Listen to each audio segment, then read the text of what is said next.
Salut tout le monde, salut les amis. Alors, bienvenue dans votre chaîne préférée, l'information en temps réel, la République de l'info. Avant de commencer, n'hésitez pas de vous abonner si ce n'est pas encore fait et d'être courtois dans les commentaires. Du côté du Mali, les forces armées maliennes FAMA ont neutralisé plus de 80 terroristes du 4 au 20 août 2022 au cours de plusieurs frappes aériennes, a annoncé l'état-major général des armées dans un communiqué publié samedi.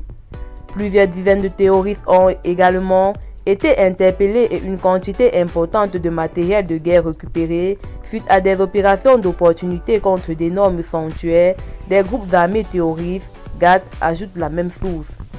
La précision des renseignements a focalisé les opérations sur des actions aéroterrestres et des frappes aériennes effectuées notamment avec les nouveaux aéronefs de l'armée de l'air.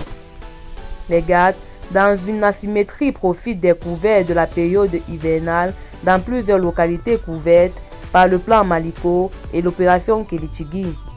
Il s'agit entre autres des localités de Tefit, Bourem, Menaka Nord sur le théâtre F de l'opération Maliko, celle de Boni, Sofara, Mondoro, Diabali, Nyono sur le théâtre Centre.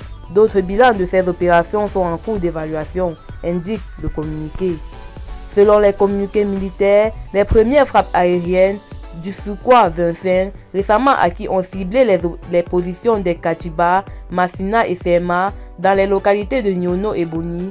Ainsi, la précision du renseignement a permis d'interpeller plusieurs responsables terroristes dont le dernier s'appelle Amadoun Touré Djibosso le 18 août 2022 vers 11h30 à Kona, précise le test. En zone sud, poursuit l'état-major général des frappes aériennes ont visé les terroristes auteurs de l'embuscade contre la relève de police de Sona dans le secteur de Tanjo et Karangana dans la région de Koutiala. Des reconnaissances offensives et frappes aériennes ont été conduites dans la Faya, la zone de Fana et de Diola, ajoute le document.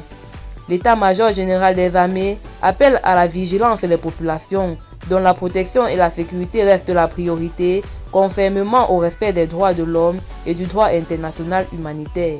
Eh bien, c'est tout pour cette note d'information. N'hésitez pas de mettre en commentaire vos impressions et à très bientôt pour une nouvelle note d'information.